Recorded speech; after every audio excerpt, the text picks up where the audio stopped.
Kakaiba ang kanilang itsura at forma, laging nakaitim, kaya madalas iugnay sa kaliliman at katatakutan. Sila ang mga goth kung tawagin.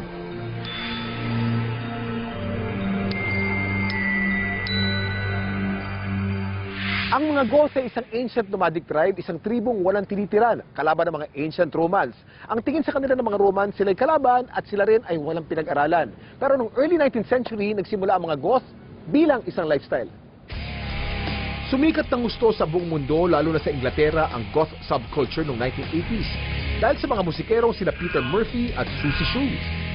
Sumikat sila dahil sa kakaiba nilang musika at estilo ng pananamit na naging inspirasyon ng iba pa para maging goth. Dito sa atin, nakilala namin ang pinakamatagal na gothic group sa Pilipinas, ang subculture. Ang impression ng tao is that ang goth dark side, sa demonyo. Kasi hindi ganun ang goth.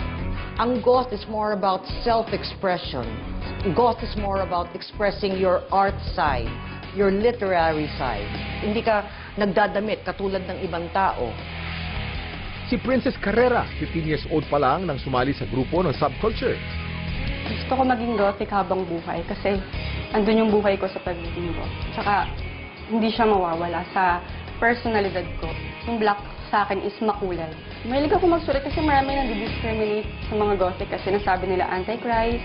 Yung ginagawa ko, gumagawa ko ng tula para iparating sa kanila na hindi kami ganon.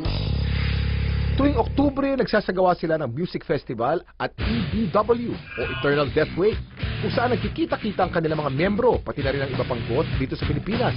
Gusto nilang mas makilala ang goth music. At kahit sino pwedeng pumunta sa festival, goth man o hindi. At sumasali sa kanilang taunang event ang DJ na si Wap Bam. Dito siya nagpapatugtog ng nakahiligan niyang musika. Nung bata pa kasi ako, mahiling na talaga ako sa music, lahat ng klaseng music.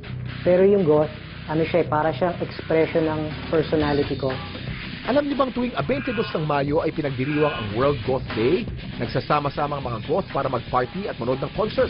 Kadalasang itsura ng isang goth ay ang itim na makeup at damit. Bagamat madalas magsuot ng itim na damit ang mga miyembro ng subculture, hindi naman daw araw-araw silang pumaporma ng ganito. Pareho rin daw nila tayo kung manamit kapag pumapasok sa eskwelahan at trabaho. Ang dapat siguro tingnan ng ibang tao about gothic people is that they're ordinary people. Katulad mo, katulad ko. May feelings kami, nagtatrabaho din kami. We also encourage people, especially the young ones, na goth is not bad. Hindi komot goth ka, magpapakamatay ka, mag-slash ka ng wrist. No, hindi ganon. At huwag silang matakot ni express na yun sila at ganon sila. At ang sinasabing pinagmula ng goth ay ang mga punk, na mayagpag ang punk era noong 1970s at 80s. Kapag sinabing punkista noon, dinirikit agad sa rock music, drugs, at rebellion. At kahit 4 na dekada na nakalipas ng sumikat ng husto ang punk, meron pa rin isang Pinoy na naniniwala sa kasabihang, punk's not dead. Si Mert Alvarez alias Punk. Maraming punk pero iba-iba yung ibig sabihin para sa kanila. Para sa akin, way of life, yung punk.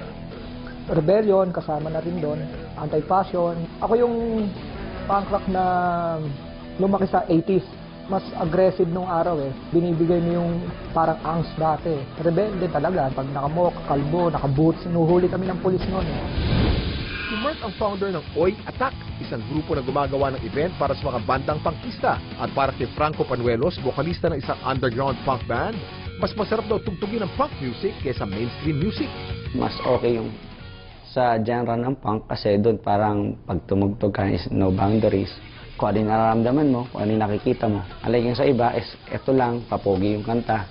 At sa amin you can sing it out loud. Walang pakialamanan naman. Kanya-kanyang trip, kanya-kanyang buhay to eh. Gawin niya yung gusto niya, gagawin ko yung akin. As long na wala kang tinatapakan ng ibang tao, ganun. Basta happy lang, enjoy life. Punkista, rockista, nakaiba man ang itsura, lahat sila makikita rito sa Dutdutan 13. Kung dati kinakatakutan ng mga taong may tattoos, ngayon isa itong uri ng obra o art.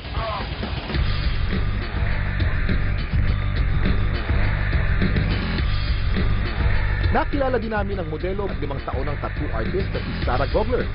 Parang it's the same thing as yung mga taong nagpapagupit, yung mga taong may short hair, long hair, nagpapakulay. It's just normal. Sa mga taong hindi nakakaintindi ng ganun, close-minded na yun. Wala na akong masasabi pa sa kanila para mabago yung isip nila. Pero just think of it, if you ask someone why they have tattoos, ask yourself why you get haircut. Parang beautification yun para sa sarili mo eh. Sa panahon ngayon, hindi na usong diskriminasyon. Ipagmalaki mo kung ano ka at kung sino ka.